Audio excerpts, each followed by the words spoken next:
primera de Samuel y da la impresión de que Saúl nunca había visto a David, y después resulta de que otro pasaje parece como que sí lo conocía. Entonces, bueno, ¿qué pasa? ¿Lo conocía o no lo conocía? Y hay muchos acontecimientos en la Biblia que se relatan, pero no se cuentan necesariamente en orden cronológico. Entonces tienes que leer todo lo que la Biblia dice sobre ese pasaje para ubicarte y saber por dónde van los tiros.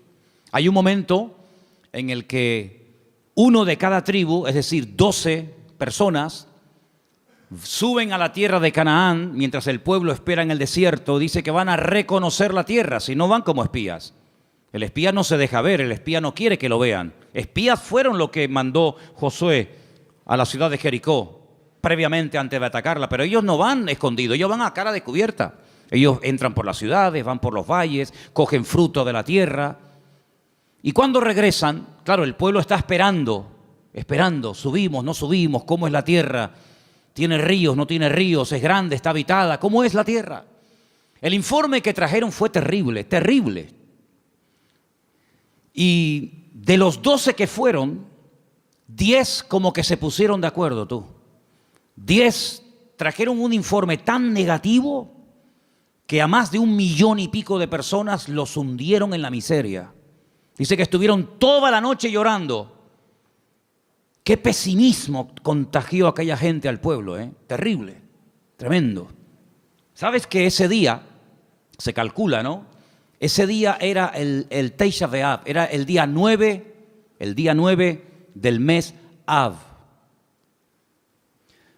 A veces coincide en agosto, a veces coincide ese mes, ese día en julio, depende. Y las peores desgracias, todas las desgracias, las peores catástrofes que le han ocurrido al pueblo de Israel, todas han ocurrido el día Tisha B'Av, el día 9 del mes Av, todas.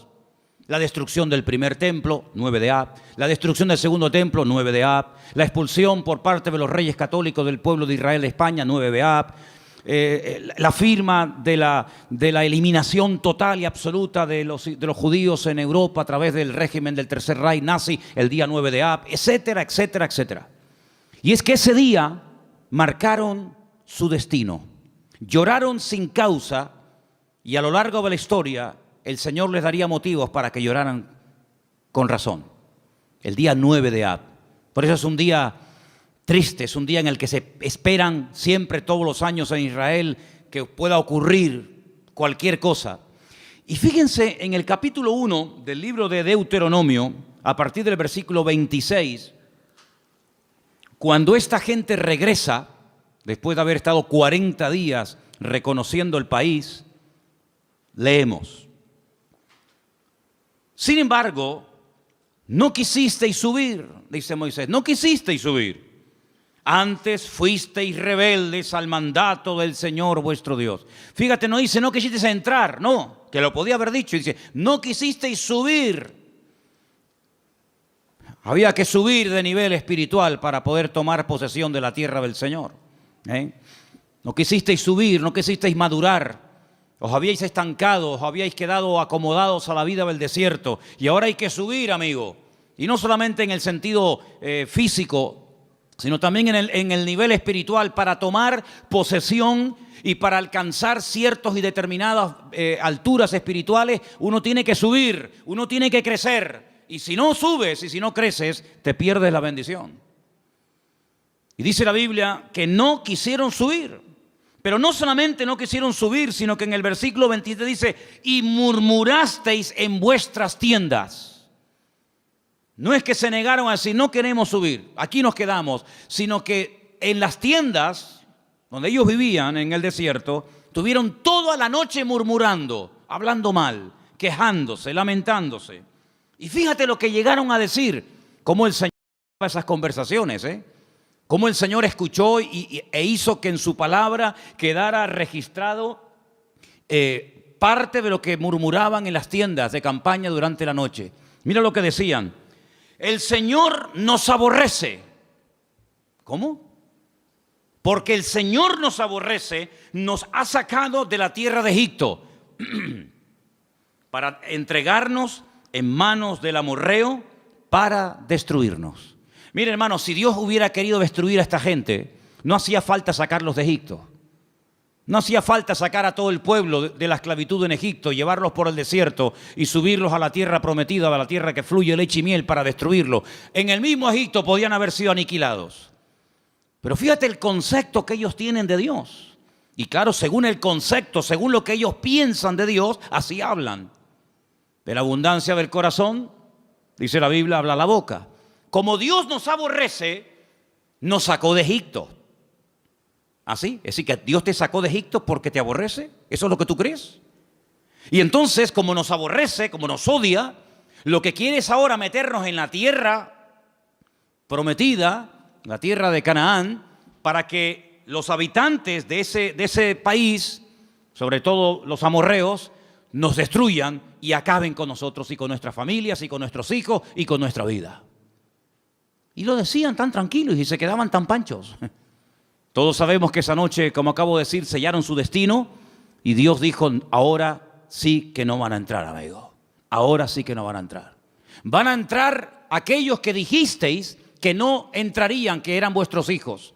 Es decir, la generación adulta que salió de Egipto no entró en la tierra prometida.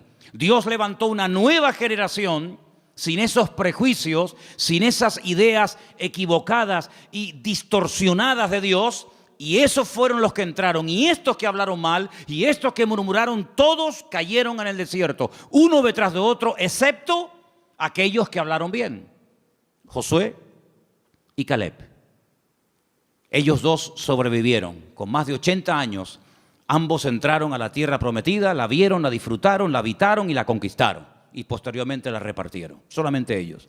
Fíjate la cantidad de cosas que se puede uno perder y la cantidad de puertas en el mundo espiritual que uno puede cerrar simplemente, digo simplemente entre comillas, por hablar mal. Perdieron la oportunidad de su vida. Pudieron haber entrado hacía 40 años, pero por la forma como hablaron, Dios dijo sí. Muy bien, se acabó. Pero no solamente no van a entrar, sino que ahora encima van a morir en el desierto. Es increíble. Así que ellos creían que Dios los aborrecía. Pero mira lo que dice el Salmo 106. Todo lo contrario. Todo lo contrario. El Salmo 106, dicho sea de paso, es un resumen de lo que ocurrió desde que salen de Egipto hasta que prácticamente entran en Canaán a través de Josué. Es un salmo muy interesante. Si quieres conocer bastante de la historia de Israel en esta época de la historia, lee el Salmo 106, es muy interesante. Pero voy a leer solamente el versículo 8. Salmo 106, verso 8. ¿Lo tienen, hermanos? Dice, pero Él los salvó por amor de su nombre, para hacer para hacer notorio su poder.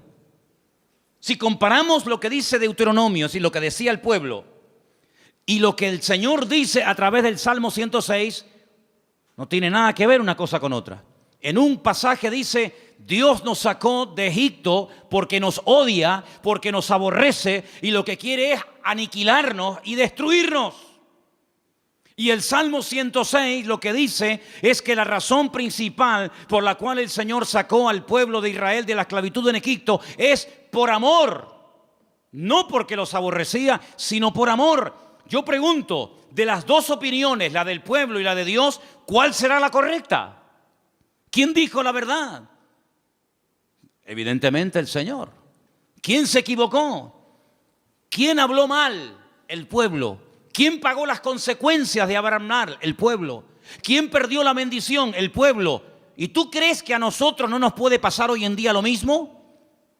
¿Crees que esto solamente es algo que le pasaba a ellos en el Antiguo Testamento, pero que hoy en día da igual cómo hablemos, si nos quejamos o damos gracias al Señor? Si somos personas con una actitud, digamos, de agradecimiento y de gratitud, o estamos todo el santo día lamentándonos, que da igual. No te confundas, hermano. ¿Cuántas personas, incluso que van por la vida llamándose creyentes, se pueden llegar a perder tremendas bendiciones del Señor por la forma como hablan? Porque la forma en como hablan manifiesta el concepto distorsionado o equivocado que pueden llegar a tener de Dios. Si tú crees que Dios no te ama, si tú crees que Dios es injusto contigo, si tú en lo profundo de tu corazón crees que el Señor no es tan bueno como dicen algunos, si tú en lo más profundo de tu corazón crees que Dios contigo no ha sido todo lo bueno que tú esperabas, tú vas a vivir así. Y cuando ores, cuando hables con alguien, cuando des testimonio y cuando vengas a la iglesia y cuando salgas de la iglesia, tú vas a vivir según el concepto distorsionado y envenenado que tienes de Dios. Pero el creyente que tiene claro que Dios nos ama, que Dios no es injusto, que Dios quiere lo mejor para mi vida, no se va a quejar, no se va a lamentar, tenga o no tenga. Se le abran las puertas que él creía que se le tenían que abrir o no se le abran nunca. Da igual. El que tiene claro cómo Dios es y cómo Dios, siendo un Dios de amor y de misericordia, pastorea y bendice y protege nuestra vida, va a vivir desde un punto de vista pero completamente diferente a aquel que cree que Dios es injusto y que Dios es malo. ¿Cuántos dicen amén? ¿Qué concepto tú tienes de Dios? Hay gente que piensan que Dios es un Dios que continuamente está esperando que cometas la más mínima equivocación para darte el palo en la cabeza y castigarte. Incluso tal vez hoy en día no se use mucho esa expresión, pero yo recuerdo cuando era niño y me portaba mal, que era la mayoría de las veces, cuando me daba un golpe o me caía o me hacía una herida o algo, muchas veces mi madre y mi abuela y otros familiares me decían, eso te pasó porque Dios te castigó. Pero nunca decían que cuando salía algo bien es porque Dios te ama y te quiere bendecir. Eso no. Pero cuando te pasaba algo malo, Dios te castigó. Y si no, pórtate bien y ya verás cómo no te hubiera pasado.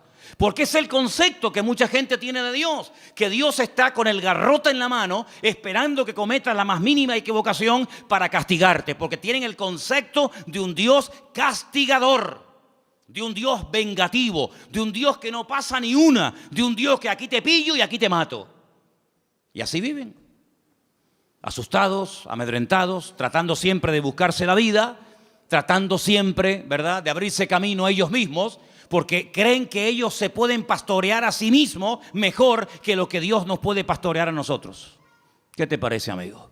¿Qué concepto tú tienes de Dios? ¿Sabes? Comencé a buscar en la Biblia algunas personas que hablaron y describieron a Dios.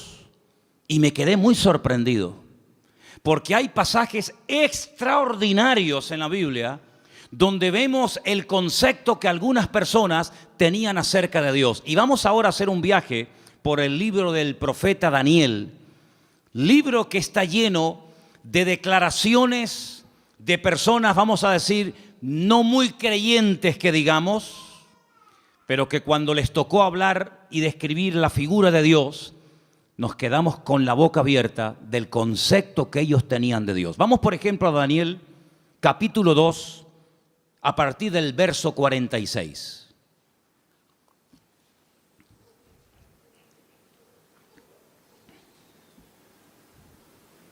Hermano Jorge, le van a faltar brazos. ¿No será más cómodo ponerse unas gafas? ¿Eh? El capítulo 2 del libro del profeta Daniel es un capítulo muy interesante, porque hay un rey llamado Nabucodonosor. ¿Serías capaz de pronunciar ese nombre? Ah, qué bien, está bien. A mí me costó una barbaridad aprendérmelo, pero bueno, ustedes... Nabucodonosor, ok. Tiene un sueño, pero resulta que por lo visto se le olvidó. Pero el sueño lo marcó de tal manera que al día siguiente... Él reúne a sus magos, sátrapas, astrólogos, adivinos, etc. Y les dice, anoche tuve un sueño que me perturbó, me robó la paz. Y quiero que ustedes me digan qué significa ese sueño, que me lo interpreten.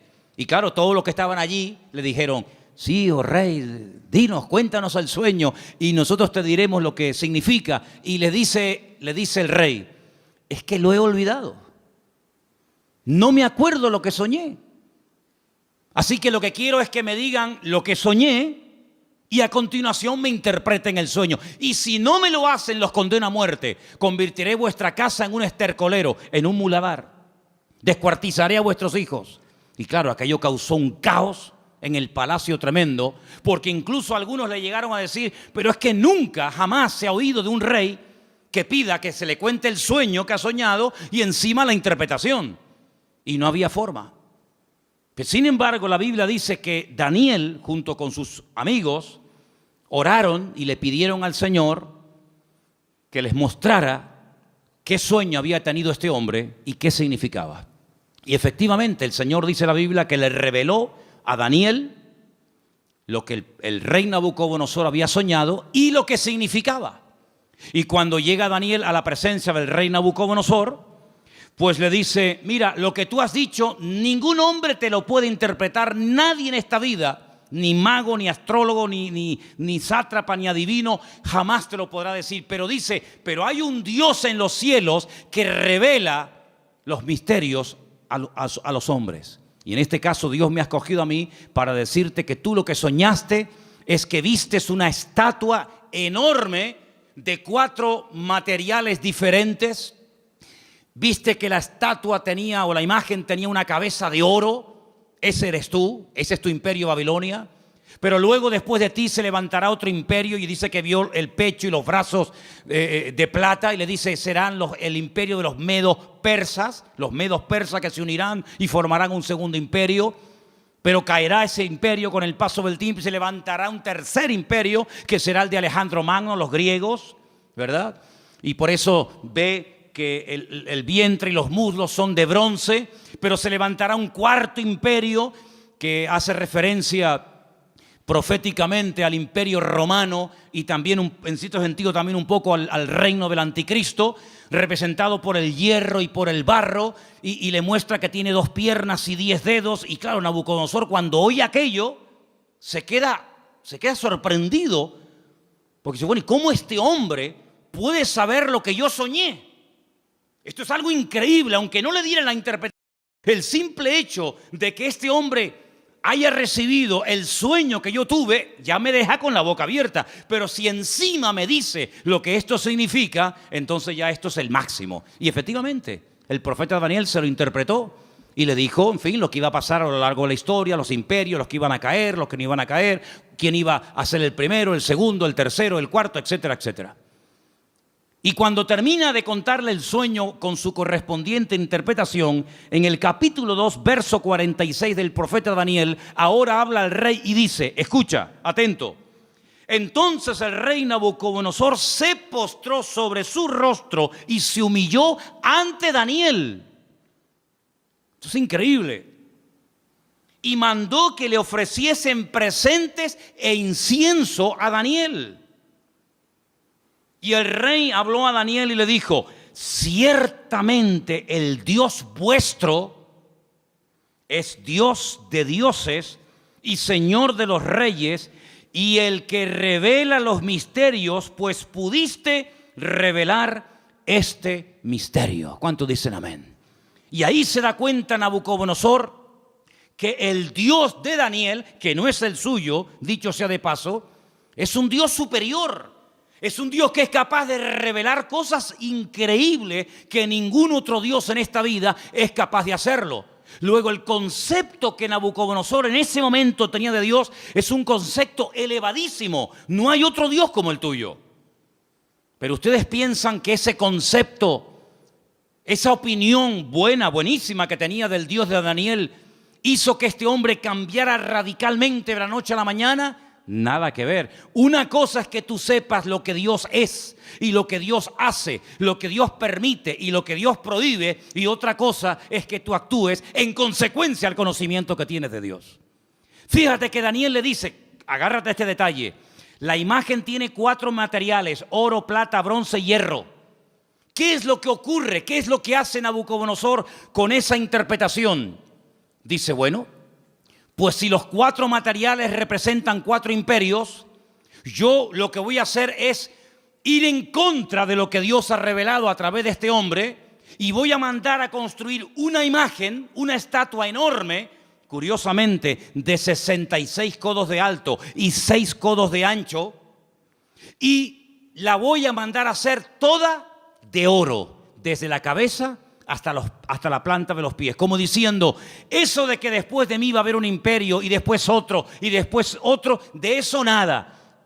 La voy a hacer toda de oro, como diciendo, aquí el único imperio del cual se va a hablar y va a perdurar en el tiempo y en el espacio va a ser el reino de Nabucodonosor, el reino de Babilonia, que representa al oro. Y ahora en el capítulo 3, lo que vemos es al rey Nabucodonosor, en el versículo 28, ordenándole a toda la población de su reino que se postren y adoren la imagen que él ha levantado. Y ahí encontramos un pasaje increíble, extraordinario, donde vemos que hubieron 3 personas que no quisieron postrarse ante su imagen. Capítulo 3, versículo del 28 en adelante, dice así la palabra. Entonces Nabucodonosor dijo, bendito sea el Dios de ellos, de Sadrat, de Mesat, de Abednego, que envió su ángel y libró a sus siervos que confiaron en él y que no cumplieron el edicto del rey y entregaron sus cuerpos antes que servir y adorar a otro Dios que es su Dios. Por lo tanto, decreto que en todo pueblo, nación o lengua que dijere blasfemia contra el Dios de Sadrat, Mesad y Abednego sea descuartizado y su casa sea convertida en muladar, por cuanto no hay Dios que pueda librar como este. Él se dio cuenta de que el fuego no destruyó a estos 3 jóvenes valientes, porque ellos le dijeron al rey de Nabucodonosor, aunque nos des otra oportunidad, no nos vamos a postrar ante tu imagen. Nosotros solamente adoramos a Dios. Y si ese acto de adorar a Dios implica el que muramos hoy quemados, pues estamos dispuestos a morir quemados. ¿Y qué? Si esa es la muerte, porque yo no elegí ni el día, ni el lugar, ni la forma como nací. Pero tampoco podemos elegir ni el día, ni la hora, ni la forma de nuestra muerte. Esas son cosas que escapan al ser humano. Es algo que no podemos escoger, por muy sabios o ricos o intelectuales que seamos. Por lo tanto, si la muerte que Dios ha escogido para nosotros es morir quemados, moriremos quemados, no pasa nada.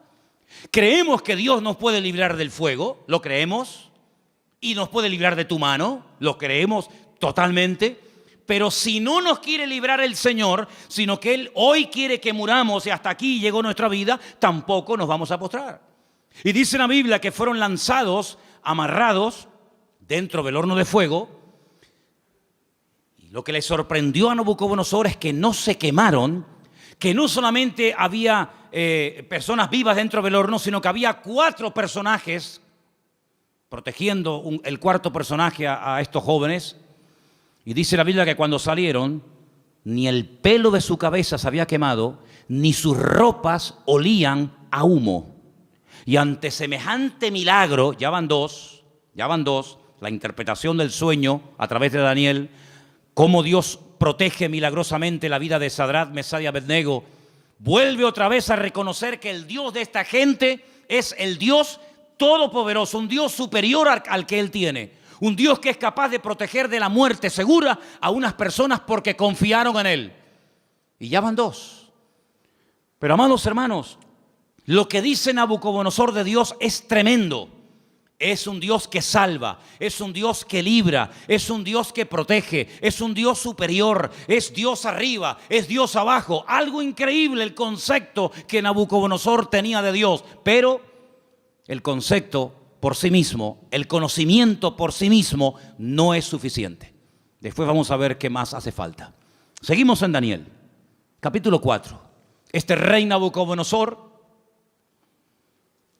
le da lugar a la soberbia, le da lugar al orgullo, a la arrogancia, paseándose por Babilonia, que era una joya en aquellos tiempos.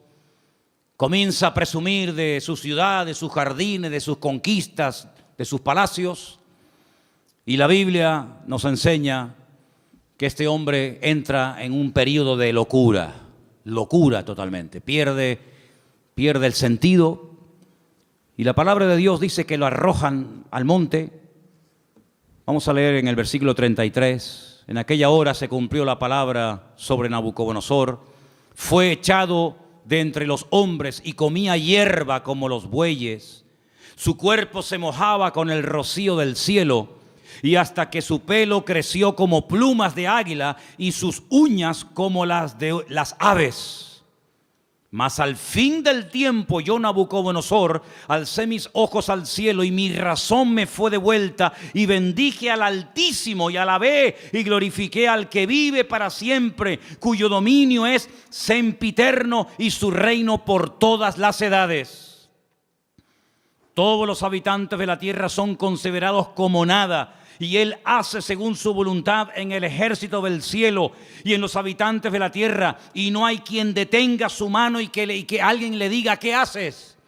En este mismo tiempo mi razón me fue devuelta, y la majestad de mi reino, mi dignidad, mi grandeza volvieron a mí. Y mis gobernadores y mis consejeros me buscaron, y fui restablecido en mi reino, y mayor grandeza me fue añadida. Ahora yo, Nabucodonosor, alabo, engrandezco y glorifico al Dios del cielo, porque todas sus obras son verdaderas y sus caminos justos, y Él puede humillar a los que andan con soberbia. ¿Cuántos dicen amén? Si las palabras que Nabucodonosor habla de Dios, luego sus acciones son otra cosa. Lo que hace es otra cosa diferente. Pero cuando habla de Dios, son maravillas. Son cosas tremendas, preciosas. Lo alaba, lo bendice, lo glorifica, lo levanta en alto, lo reconoce. Y parece como que ya Nabucodonosor ha cambiado y tiene claras las ideas, pero ni aún así, hermanos, ni aún así. Pero lo que estamos hablando en esta tarde es el concepto que tenía Nabucodonosor de Dios. Pero en el libro de Daniel aparecen otros reyes. Por ejemplo, hay un rey que es el rey Darío, el rey Ciro, que también aparece. Y en el capítulo 6, hay un momento en el que la envidia es tremenda, sobre todo contra Daniel, y lo quieren matar. Pero leí esta mañana algo que me llamó tanto la atención, porque dice que trataban de buscar algo en lo cual pillarlo en un fallo y decir: mira, pero no había manera. Quiero leerles en el capítulo 6, verso 4. Entonces los gobernadores y sátrapas buscaban ocasión para acusar a Daniel en lo relacionado al reino, mas no podían hallar ocasión alguna o falta, porque él era fiel y ningún vicio ni falta fue hallado en él. Me llamó la atención la palabra vicio. Daniel no tenía vicios. Dice: no podemos acusarlo de nada, no hay forma no hay forma. Pero entonces idearon un plan terrible y dice: entonces dijeron aquellos hombres: no hallaremos contra Daniel ocasión alguna para acusarle, si no la hallamos contra él en relación con la ley de su Dios. Y todos saben lo que hacen: convencen al rey Darío, para que promulgue una ley que no se puede revocar bajo ningún concepto, de que durante 30 días nadie puede elevar oraciones, plegarias o súplicas a ningún Dios, incluido el Dios de Daniel. Nadie puede orar durante 30 días. Era la única forma de que podían decir: mira, hay un hombre en tu reino que ha quebrantado la ley.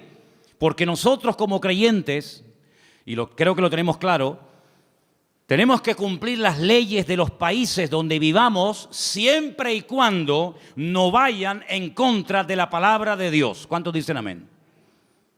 No es que por ser cristianos estamos exentos del cumplimiento de la ley, ni mucho menos, al contrario. Las autoridades, según Romanos capítulo 12, todas han sido puestas por Dios. Salga quien salga y gane quien gane. Te guste o no, el que salga es el que Dios ha permitido que gobierne. Pero no importa. A veces Dios levanta un faraón y a veces lo tumba. A veces Dios levanta un Nabucodonosor y lo quita. Y mañana levanta un Darío y pasado un Ciro y mañana... No importa, esas son cuestiones de Dios. Nuestra obligación es obedecer y someternos a las autoridades. Repito, siempre y cuando no vayan en contra de la palabra de Dios. Y en este caso iban en contra de la palabra. ¿Cómo me va a prohibir a mí un gobierno? ¿Cómo nos va a prohibir a nosotros un rey, o un primer ministro o un presidente de gobierno? Me da igual. ¿Cómo nos va a prohibir a nosotros los cristianos un gobierno a no orar durante 30 días? Mucho, amigo, pero hasta ahí podíamos llegar. ¿Qué hizo Daniel? Versículo 10. cuando Daniel supo que el edicto había sido firmado, entró en su casa y abiertas las ventanas de su cámara que daban hacia Jerusalén, se arrodillaba 3 veces al día y oraba y daba gracias delante de su Dios como lo solía hacer antes. No es que ahora empiece a hacerlo a raíz del edicto promulgado por el rey Darío, no, es que ya lo venía haciendo como algo normal en su vida. Se postraba y oraba en dirección a Jerusalén 3 veces al día. Shaharit, Minjá y Arbit, las 3 oraciones que hace el pueblo de Israel diariamente, por la mañana, por la tarde y por la noche. Por la mañana, por la tarde y por la noche. Y aquí está Daniel haciendo lo que durante miles de años el pueblo de Israel ha hecho, postrarse y orar 3 veces al día. Y ahí lo pillaron. Van con el chisme, van con el cuento al rey Darío y le dicen: no te ha obedecido. Hay un hombre en tu reino llamado Daniel que ha quebrantado la orden y merece la muerte. Claro, cuando el rey se entera de que es nada más y nada menos que Daniel, al que él respetaba, admiraba y amaba, le pesa en el corazón, pero amigo, lo firmado es ley y no te queda más remedio que sentenciarlo a muerte. En esta ocasión no vas a morir quemado. Como ya se intentó matar a tus compañeros, en esta ocasión te espera el foso de los leones. Y yo creo, hermano, que aquellos leones pasaban más hambre que el perro de un hippie. Yo creo que aquellos leones tenían un hambre, si que era totalmente imposible salir con vida de aquel foso de los leones. ¿Qué te parece? Qué bonito es ver a un león detrás de la jaula, detrás de las rejas. Me acuerdo que una vez hicimos un viaje, hago un paréntesis. Estábamos viviendo en Argentina y tuvimos la oportunidad de ir al norte, bien al norte de Argentina, a la provincia de Misiones. Y allí había un matrimonio que nos hospedó, un matrimonio de alemanes. Y un día nos quisieron llevar a las famosas cataratas de Iguazú, las cataratas más grandes del mundo y las más hermosas. Y por el camino paramos y entramos en un zoológico que la verdad que era deprimente, el zoológico aquel. Pero bueno, entramos. Y había una valla, una tela metálica tan fina que yo decía, pero esto es un peligro. ¿Cómo pueden tener a un león con una vallita que era de papel, aquello? Y el león estaba al otro lado de la valla, yo estaba aquí, y el león estaba patas arriba, durmiendo profundo. Y yo estaba al lado y ni se enteraba, pero no se me ocurrió otra cosa que tirar una piedra al león. Y cogí una piedra y le hice al león así por arriba, le hice, ¡pum!, le tiré el león. Mire, hermano, el león se viró, pegó un rugido que todavía lo tengo dentro y no se me ha ido, y eso fue en el año 90, fíjese lo que le digo. Qué miedo pasé, hermano, de verdad, qué miedo pasé. Un león enfadado es terrible, terrible. Y ahora meten a Daniel en un foso de leones. Como mínimo, si dice leones, plural, como mínimo tiene que haber 2, pero seguramente había mucho más. Al día siguiente, el rey se va corriendo al foso de los leones, donde el día anterior habían echado a su amigo Daniel. Y dice en el verso 19, capítulo 6, el rey pues se levantó muy de mañana y fue apresuradamente al foso de los leones. Lo quería, Y acercándose al foso llamó a voces a Daniel con voz triste y le dijo: Daniel, siervo del Dios viviente, el Dios tuyo, a quien tú continuamente sirves, ¿te ha podido librar de los leones? ¿Te ha podido librar tu Dios? Solamente por eso ya Dios tenía que librar a Daniel, porque si no lo hubiera librado, el rey Darío se hubiera llevado un concepto equivocado de Dios. El Dios de Daniel no pudo salvar a su siervo de la garra de los leones. Solamente por eso ya el Señor protegió a Daniel. ¿De cuántas nos ha librado el Señor para no quedar mal Él? No para no quedar mal nosotros, para no quedar mal Él. ¿De cuántas nos ha librado el Señor? ¿Verdad?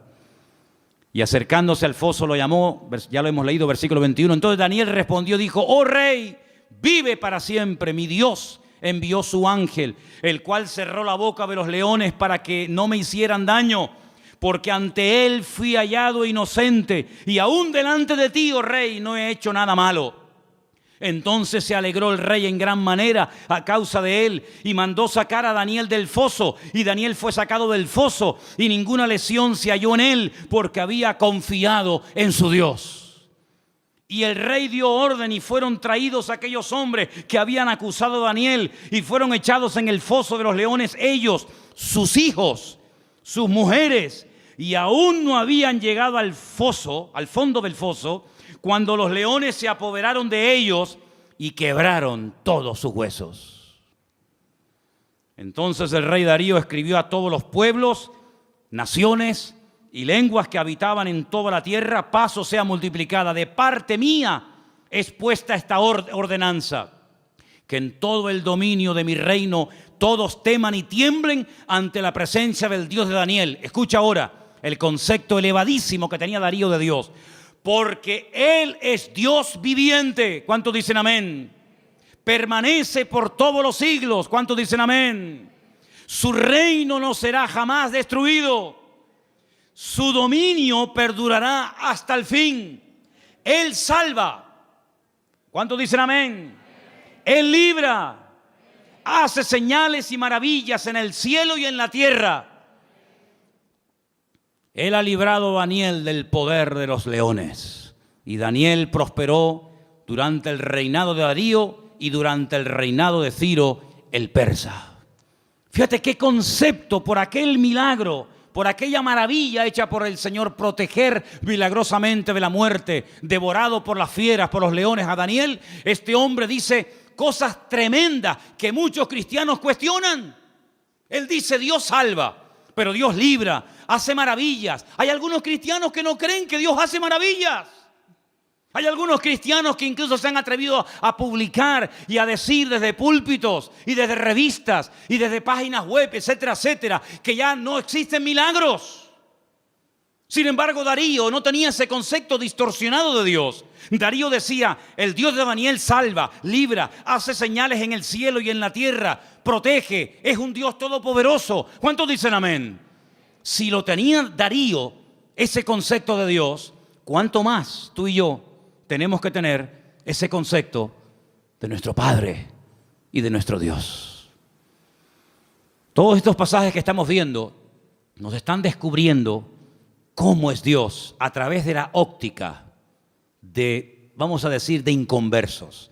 Personas que eran impactadas, personas que quedaban con la boca abierta ante semejantes maravillas. Pero hay un pasaje que encontré en el Nuevo Testamento, en el libro de los Hechos, que para mí es una de las mejores descripciones de Dios de toda la Biblia. Está en el libro de los Hechos, el capítulo 17. Y es concretamente una parte del mensaje profundo que el apóstol Pablo dio cuando se encontraba de visita en Grecia, concretamente en la ciudad de Atenas. En el capítulo 17 del libro de los Hechos, a partir del verso 24, Pablo, hablándole a aquella gente allí en Grecia, dice, si quieren arrancamos desde el versículo 22, ¿vale? Hechos 17, 22. Entonces Pablo, puesto en pie en medio del Areópago, dijo: varones atenienses, en todo observo que sois muy religiosos. Qué curioso cómo eran los griegos, ¿eh? Eran religiosos, eran hedonistas, deportistas, un culto al cuerpo tremendo. Es una sociedad muy, muy parecida a la que vivimos nosotros hoy en día, ¿verdad? No eran ateos, eran muy religiosos. Dice, porque pasando y mirando vuestros santuarios, hallé también un altar en el cual estaba esta inscripción: al Dios no conocido. Tenían un altar donde no había ningún Dios, pero habían puesto una inscripción, una placa que decía esto: al Dios no conocido, al que vosotros adoráis sin conocerle. Y ese es el Dios que yo vengo a anunciar. Y Pablo dice, verso 24, escucha ahora: el Dios que hizo el mundo y todas las cosas que en él hay. ¿Puedes decir amén a esto? Es un Dios creador, el que creó el mundo. Es decir, no se creó solo. Vino una explosión y a través de una serie infinita de coincidencias apareció en su lugar, tal y como las conocemos hoy en día, lo que llamamos sol, luna, plantas, árboles, animales, planetas, etcétera, etcétera. No es así. Es el Dios creador que ha puesto todo en su sitio, que le ha dado color, forma y diseño. Es el Dios todopoderoso, y sigue diciendo, siendo Señor del cielo y de la tierra. La palabra Señor, sabéis que es la palabra amo. Siendo el dueño, el propietario de lo que hay arriba y abajo, no habita en templos hechos por manos humanas. Solamente de este versículo hay tanta enseñanza, tanta profundidad de conceptos que podríamos echarnos horas. Porque lo primero que está diciendo es, nosotros no salimos de la nada. Nosotros no somos producto de un proceso evolutivo, sino somos creación de Dios. Y ese Dios que es el dueño ha decidido no vivir en templos. ¿Qué les está diciendo los atenienses? Que vuestros templos no pueden contener su persona, su presencia, porque Él ha tomado unilateralmente la decisión de no vivir en templos. Luego les está tirando por tierra toda su religiosidad. Y sigue diciendo, ni es honrado por manos de hombres, como si necesitase algo. Pues Él es quien da a todos vida y aliento y todas las cosas. Es la existencia misma.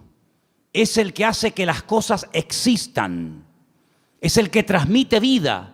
Es el que hace que todo funcione perfectamente. Es el que hace que haya estaciones. Es el que hace que soplen los vientos de un lugar y se vayan por otro. Es el que hace que el sol cada mañana salga del mismo lado hace miles de años y se oculte por el mismo lado.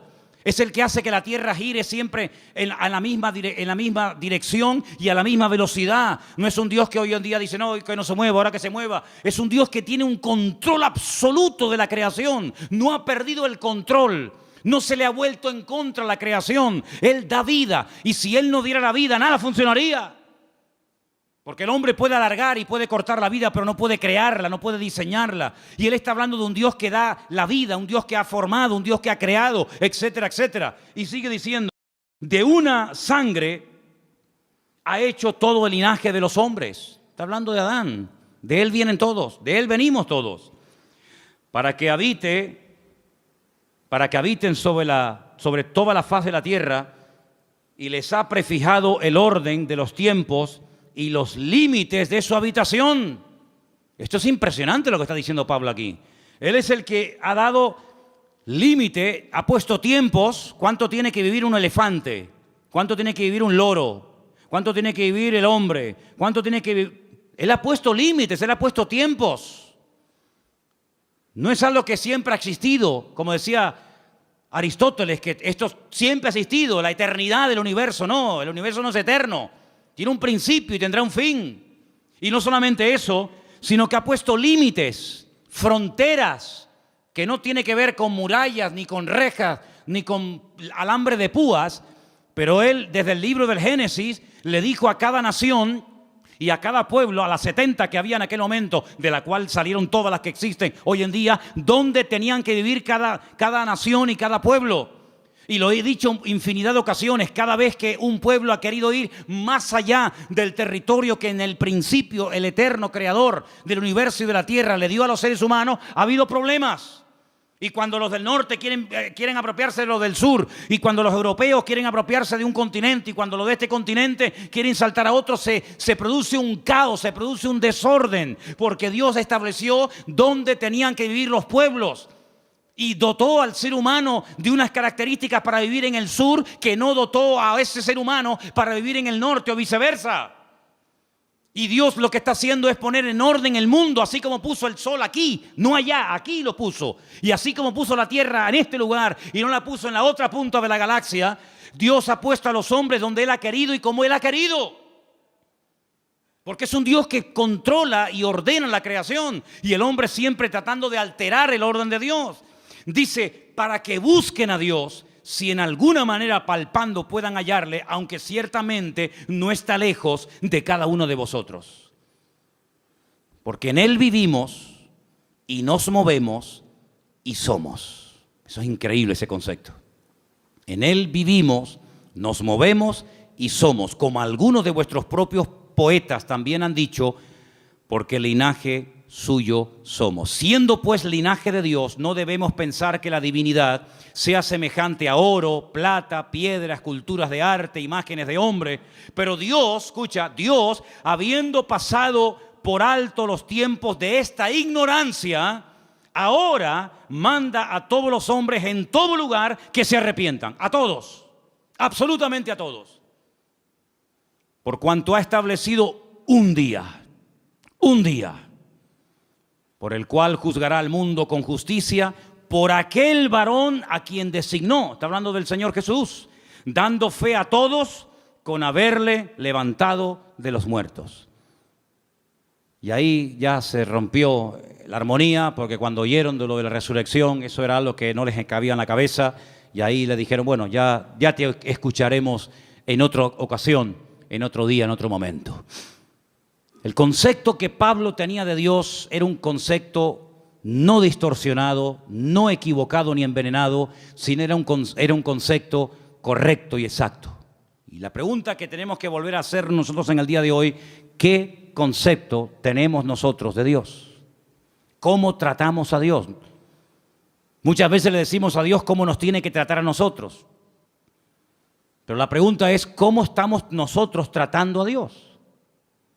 Queremos que Él nos sane cuando estamos enfermos. Queremos que Él supla nuestras necesidades cuando necesitamos que sean suplidas. Queremos que nos haga compañía cuando nos sentimos solos.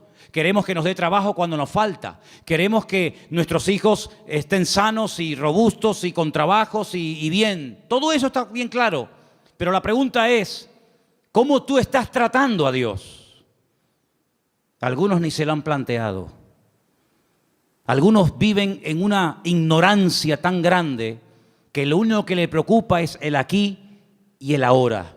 Comamos y bebamos porque mañana moriremos. Ese es el eslogan de la sociedad y de muchas personas hoy en día. ¿Qué más da si hay cielo, si hay infierno, si mañana me muero o no me muero? Es el día de hoy lo que me preocupa. Ya mañana ya Dios dirá, ¿verdad? Para quedar bien. ¿Qué concepto tú tienes de Dios? Depende del concepto que tengas, estarás hablando de tu nivel de madurez. Y así vivirás, y así hablarás, y así te comportarás con tus semejantes. Y cuando vamos a la palabra de Dios, vemos que ese Dios real, vivo y verdadero, que es el único que existe, que es uno, se ha dado a conocer de varias formas. Primero, a través de la creación. Vamos a un texto que nos va a leer nuestro hermano Luis. Romanos 1:20. Preste atención porque es un texto extraordinario a tener en cuenta. Romanos 1:10. 1:20, perdón. Porque las cosas invisibles de Él, su eterno poder y deidad, se hacen claramente visibles desde la creación del mundo, siendo entendidas por medio de las cosas hechas, de modo que no tienen excusa. Dios dice en su palabra que nadie tiene excusa para no creer en Dios. Algunos me han preguntado muchas veces, pero hay gente a la cual nunca se les ha hablado de Cristo. ¿Y eso qué significa? ¿Que no van a creer en Dios porque nadie les ha testificado, porque nadie los ha invitado a un culto, porque nadie les ha dado una Biblia, un Nuevo Testamento? Dice el Señor, y lo declara categóricamente en la palabra a través de la boca de Pablo, que a través de la creación el hombre puede llegar a la conclusión de que detrás de lo que vemos, detrás de lo creado, hay un creador. Detrás de este púlpito tuvo que haber alguien que lo hiciera. Este púlpito no se hizo solo. Imposible, imposible. Detrás de un coche tiene que haber un fabricante. Esas piezas tuvieron que ser diseñadas y puestas en ese lugar para que esa máquina funcione. El reloj que llevamos todos en la pulsera, en la muñeca. Ese reloj me habla de que tuvo que haber alguien que lo diseñara, alguien que lo creara, alguien que lo pusiera ahí. cada pieza, cada tornillo. Sí, detrás de lo creado hay un creador. Y detrás de cada cosa creada hay un diseñador que le dio forma. Y Dios le ha dado forma a la humanidad. Dios le ha dado forma al mar. Dios le ha dado forma a las montañas. Dios le ha dado forma al universo. ¿Quién hizo eso? ¿Quién creó el mundo? ¿Quién creó el agua del mar con la justa medida para que no se pudran los seres vivos que viven ahí adentro? Si tuviera más nivel de sal, la vida sería imposible, como el mar muerto. Hay un mar que se llama el mar muerto. Bueno, en hebreo se llama el Yam HaMelach, el mar de la sal. En español, el mar muerto. ¿Por qué es muerto? Porque tiene demasiado nivel de sal. ¿Te imaginas que los mares que nos rodean, las playas a las que vamos a bañarnos, tuvieran el mismo nivel de sal que el mar muerto en Israel? No habría peces. Sería imposible la vida. No se podría navegar en esos mares. No habría peces, no habría fauna marina. Pero Dios, cuando hizo el mar, le dio la cantidad exacta de sal, ni más ni menos, para que todo funcione de una forma perfecta y matemática durante miles y miles de años. Así de claro, hermano. Si el sol estuviera un poco más cerca, sería imposible la vida en el planeta Tierra. Moriríamos todos achicharrados, quemados. Si el sol estuviera más lejos, la vida en la Tierra sería imposible. Se congelaría la Tierra. Pero Dios lo puso justamente donde tiene que estar y como tiene que estar, para que ni caliente demasiado ni enfríe demasiado. Ahí está, donde tiene que estar. Dios todo lo ha diseñado de una forma increíble, pero algunos, mentes sabias, dicen que no, que detrás de todo eso no está Dios, que detrás de todo eso hay un proceso evolutivo, hay un Big Bang, hay unas explosiones, hay un cúmulo de coincidencias, millones de coincidencias para que todo forme lo que llamamos mundo, universo, tierra. Increíble. Ahí se cumple el texto que dice: y queriendo ser sabios, se hicieron necios. Queriendo ser sabios, se hicieron necios. El Señor se dio a conocer primeramente a través de la creación. Hay personas que se han convertido observando las estrellas, porque todas las estrellas del universo, su nombre están en hebreo. Y traduciendo el nombre de muchas de las estrellas, puedes conocer prácticamente toda la Biblia, Antiguo y Nuevo Testamento. Primera y segunda venida de Cristo.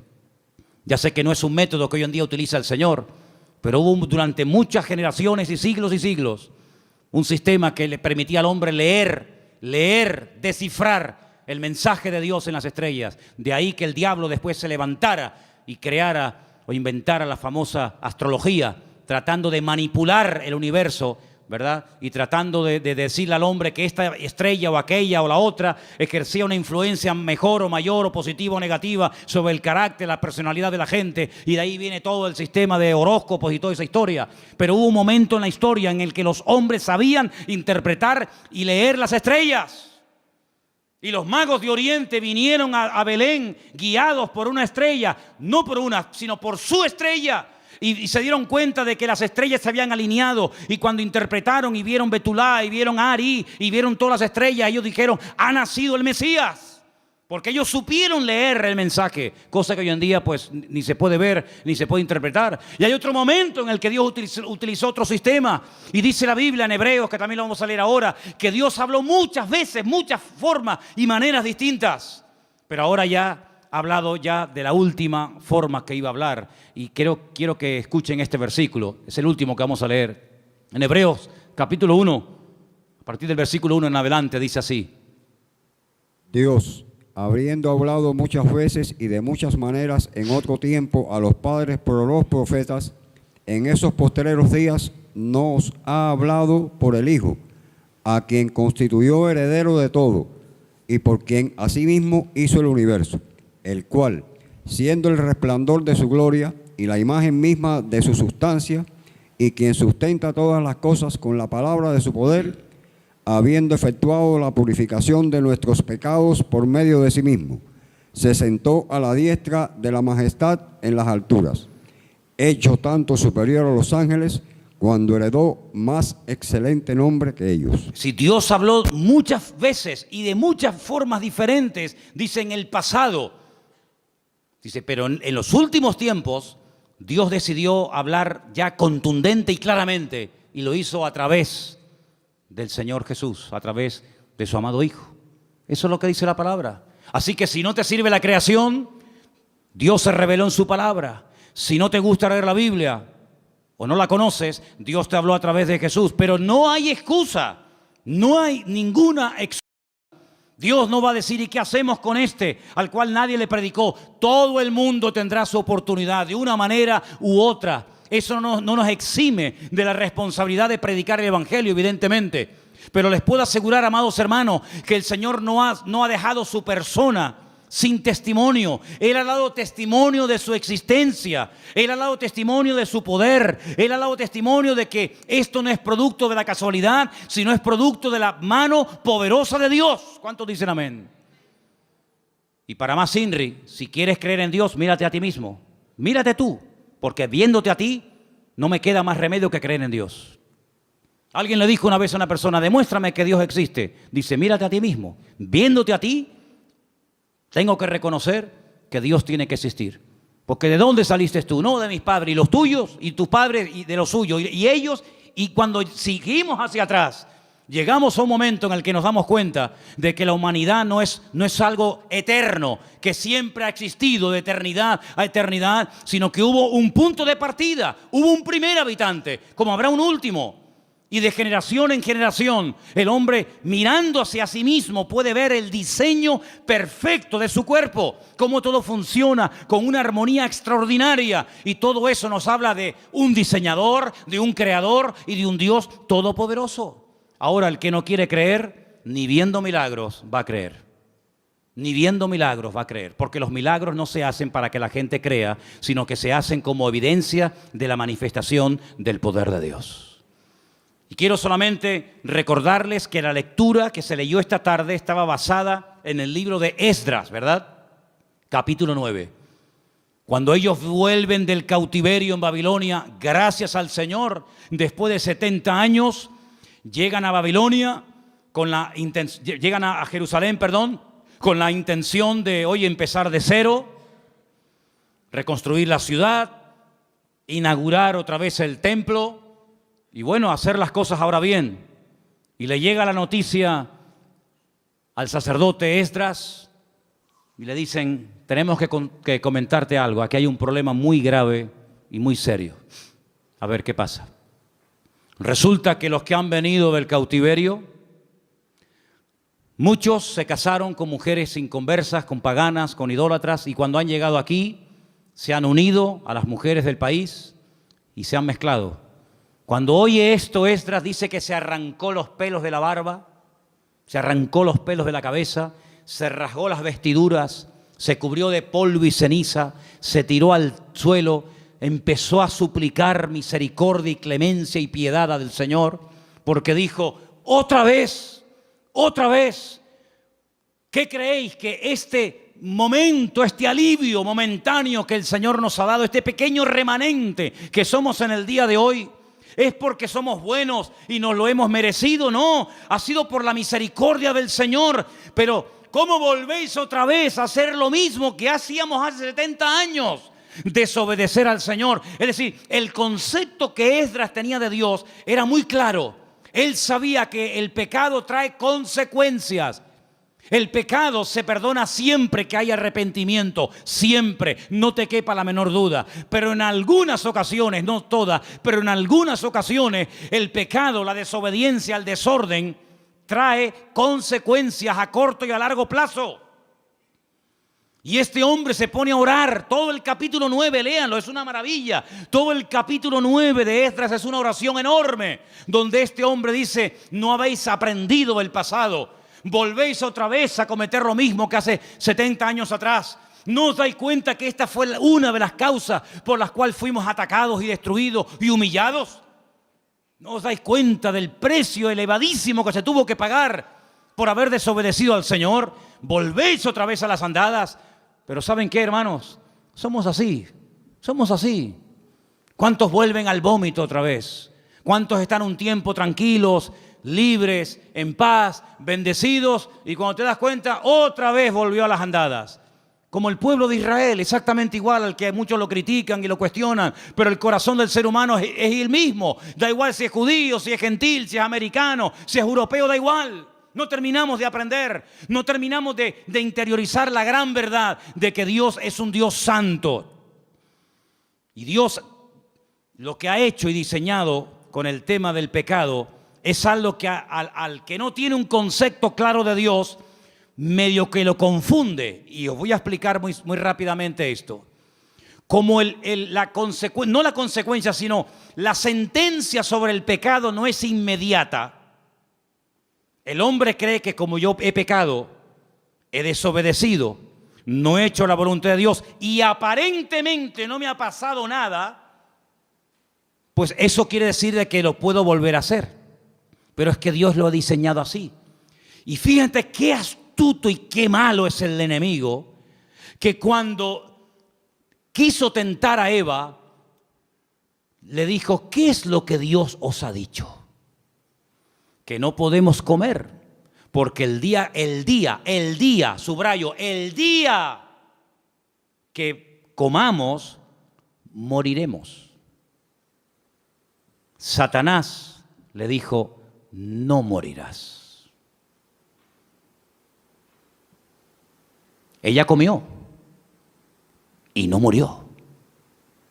Y como que Satanás se le quedó mirando y le dijo: yo te lo dije. ¿Te has muerto? Tócate. Estás viva. No has muerto. Dios te engañó. Ella no entendía lo que era morir. Es el primer pasaje de la Biblia donde te das cuenta que un concepto equivocado y distorsionado de la persona de Dios te hace creer mentiras, y las mentiras te esclavizan y te condicionan la vida. Ahí puedes ver que el hombre es mucho más que un cuerpo. Es espíritu, es alma y es cuerpo. Sin embargo, cuando su marido come, se esconde de Dios, le da vergüenza hablar con Dios, y Dios lo confronta y le dice: ¿dónde estás? Como diciendo: ¿qué has hecho? ¿Qué te ha pasado? Él creía en Dios. Adán no se convirtió de creyente en ateo así en segundos. Él seguía siendo creyente, pero el concepto de Dios, el pecado lo distorsionó. Él creía en Dios, pero creía que podía esconderse de Dios y meterse en un lugar donde Dios no podía encontrarlo. Y el otro día hablamos acerca de dónde vamos a huir para escondernos de la presencia de Dios. ¿A dónde nos podemos esconder? Creían en Dios, pero estás creyendo equivocadamente. El día que vieron el cuerpo inerte y sangrando y que no se movía de su hijo Abel, ese día ella entendió que la muerte, cuando uno peca, tiene dos puntos principales: la espiritual y la física. El día que comiste del árbol prohibido, moriste espiritualmente hablando. Y llegará el momento que la sentencia natural y física sobre tu desobediencia la experimentarás cuando tu cuerpo de un momento a otro deje de funcionar y te mueras físicamente. ¿Te das cuenta? Cuando el apóstol Pablo le escribe a los efesios, les dice: vosotros estabais muertos, no físicamente, sino en vuestros delitos y en vuestros pecados, y Él os dio vida juntamente con Cristo. Luego, un concepto distorsionado de Dios nos puede llegar a interiorizar la falsa idea de que yo peco, yo desobedezco, yo hago lo que me da la gana y no pasa nada. Eso es lo que tú te crees, porque la soberbia del hombre lo ciega, el orgullo del hombre lo embota. Y dice la Biblia que el hombre natural, el hombre que ha perdido la sensibilidad, ni siente ni padece, incluso hasta se burla y se ríe del que dice que cree en Dios, del que dice que existe otra vida, del que dice que existe cielo e infierno, y se ríe porque dice y se engaña a sí mismo: pero si yo, siendo ateo y sin leer la Biblia y sin ir a la iglesia que tú vas, yo vivo mejor que tú. Y es la falsa seguridad que el diablo le mete en la cabeza a mucha gente, que se creen que porque tienen, son, y no se dan cuenta que el que se salva no es el que tiene, sino el que es. y el que es aquel que humilló su corazón delante de la presencia del Señor. Entonces, ¿qué concepto tú tienes de Dios? ¿Crees que tu Dios es un Dios que tú puedes mangonear? Así orarás y así vivirás. ¿Crees que te puedes esconder de Dios? Porque como no lo sabe tu mujer, como no lo sabe tu padre lo que has hecho, ¿crees que también Dios no se ha enterado? Pues así vivirás, así te moverás y así actuarás. Pero si tú tienes un concepto como el que Esdras tenía, como el que Daniel tenía, como el que Pablo tenía y los hombres de Dios tuvieron, que Dios es un Dios que ve, Dios es un Dios que conoce, Dios es un Dios que está permanentemente a nuestro lado, ya te vas a cuidar tú mucho, amigo, de hacer cosas que le desagradan al Señor, porque aunque no te vea ni te observe nadie, tú sabes que los ojos del eterno Dios te van a ver a donde quiera